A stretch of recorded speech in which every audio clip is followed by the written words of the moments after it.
Okay, so we got Benchmade Griptilian versus Spyderco Stretch 2. Now basically, the Griptilian now is only available, as far as I know, in black, S30V. This one originally came with 154 cm, and I now have a D2 blade on it. Where the heck does it say D2 on this sucker? Right there.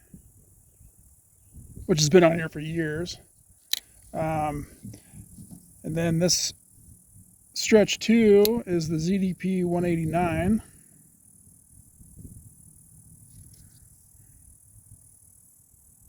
With the forest green, British racing green. Let's call it British racing green. And that cool, unique blade shape that they're kind of mixing out. You can still get this one in VG10 black handle. And then also it's the K390 in a blue, but with a different blade shape. And maybe a few other blade steels. And then now they've kind of the Stretch 2 XL, so they have many different varieties of that, along with a lightweight. So let's just get into some dimensions, because the idea behind this video is these are the two of my favorite lighter weight 3.5 inch bladed everyday field knives, however you want to look at it. So let's see here. The Griptilian, $160, and the S30V black handle, give or take, with the black blade. I didn't look that closely at it. And the Stretch 2 is $114 with the VG10. Goes up from there. If you want to get that K390, it might be upwards of $150, $160. So the blade, 3.45 inches. We'll just call it 3.5. Actually the same exact for the Stretch 2 here.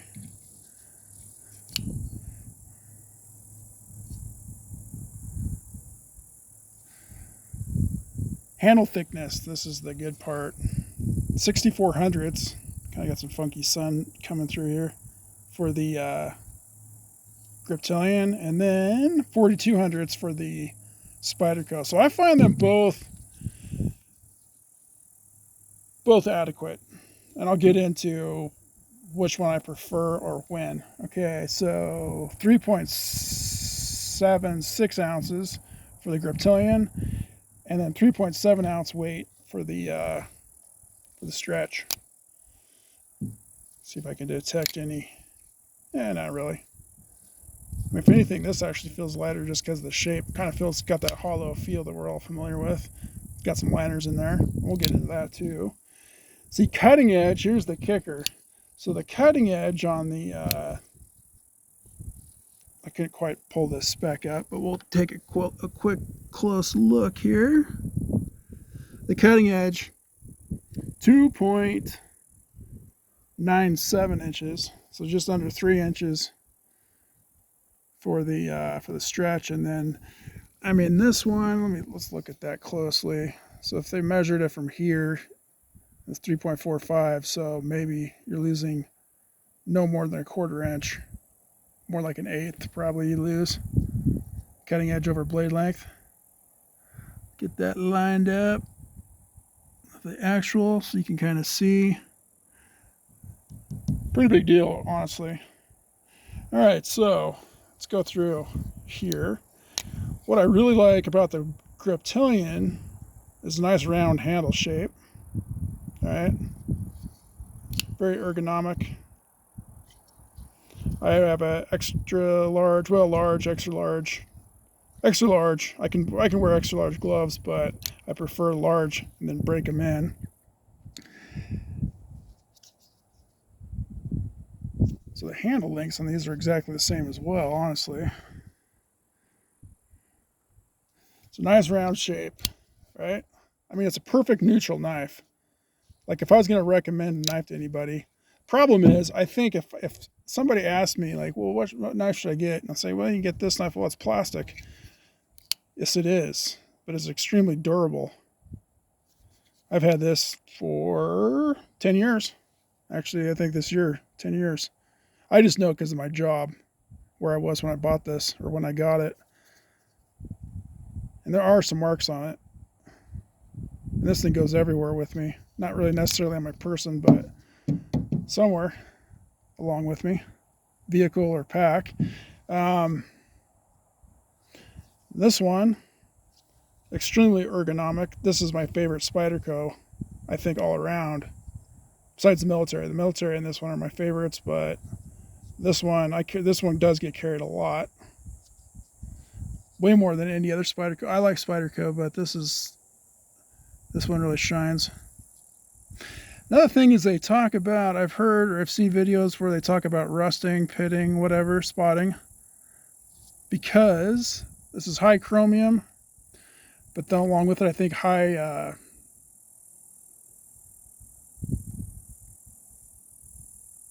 high chromium, like 20% chromium, and then a high carbon content as well. So somehow they cancel themselves out, and these tend to rust. But I don't detect any, even like shading or something like that, you know.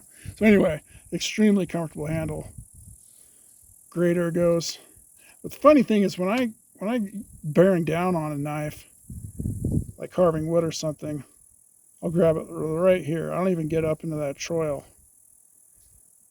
Like, it's just natural for me to grab it right there. Very rarely do I, unless my hand is getting tired or whatever, and I'm just switching hand positions, I'll get back here on this. But this is a good grip. As far as if you're cutting anything like that, all sorts of different options for hand placement on this. Whereas the Griptilian here, extremely neutral, kind of same thing. When I use it, I don't really use that as a choil, but I'll still, like, that's like the perfect spot, because that way you get to use all that edge. And even like right here, I don't know, the finger choil thing, and anybody in the comments can say something about what they think about finger choils. I'm at best neutral on it. I would say preferably I like the Griptilian grip better without a finger choil, as long as it gets your hand up close to the cutting edge. You know, that's like, it's perfect, probably. Got some jimping here. So as far as jimping, we talk about that. One thing about the Griptilian is I've never done anything about these, but I've done videos on this knife before. Don't like that jimping. It's pretty harsh. It's never really going to bother me up here, but it's always your pinky that's the one that's getting rubbed on. So, but, you know, I guess people like it. So jimping on the stretch, none, except for on the blade. Very comfortable. And I think the kind of I'm probably gonna talk. I should probably talk more about the stretch. I haven't done a video on this yet, but it is such a good knife. I've had a few of the, you know, plastic handled Japanese lockback Spydercos, and this one is definitely my favorite. Never really. I totally respect the Endura. In fact, stand by on that one. Okay, I'm back with an Endura. So this one is the mint handled, or teal. I think they call it mint, M4. Love this knife, right? Or I can't say I love it, but I like it. I respect it. Always have respect for the Endura design. But it's just a little awkward and gangly. Gets the job done though. But, like I said, out of all the Japanese lockback plastic handled Spydercos, definitely my favorite. I mean, you can carve wood with it. It's designed as a hunting knife. Really cool blade shape.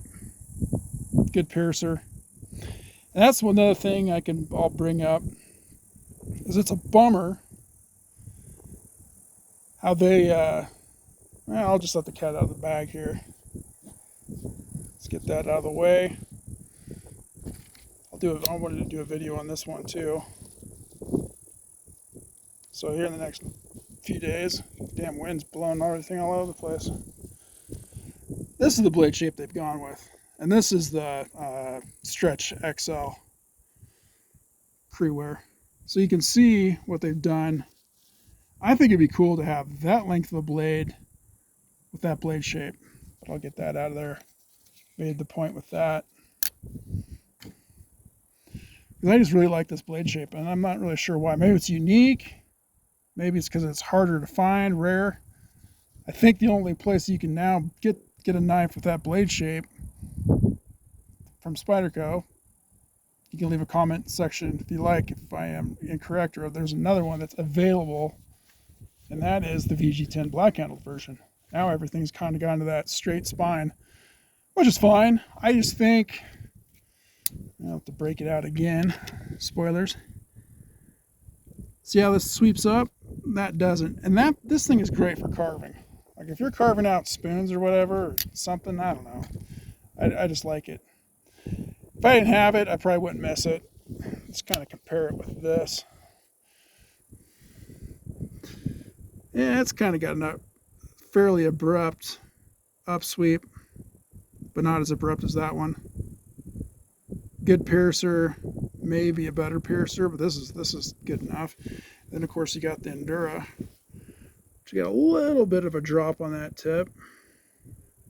Not quite straight spine. It's got to appreciate the Endura's kind of staying old school, keeping its roots. So I think, man, such a tough one. Between the two brands, like you can't go wrong with this one, ever. Like if somebody, you know, the G10, I have a G10 version or a couple, but one in particular, I think solved if there's any issues with this one, it solves those issues. Right? I mean, hands down, the Griptilian, you're never going to go wrong with it anywhere. Bushcrafting, unless you're, and I just mean as in carving stuff up, using it for projects, building things. Great knife. Obviously, you're not going to be whacking on it with a stick, you know. So don't even bring that up. I think it's a stronger lock than a lock back. People are worried about the springs. Excuse me. People are worried about the Omega springs in this, but I've never had any issues with the Griptilian or most of the models. There's only one model I think in particular, and they've since discontinued it with that Omega spring issue of them breaking, which I think everybody now is familiar with the Omega or the Axis lock. Everybody's copying it now, but quickest dedeployment.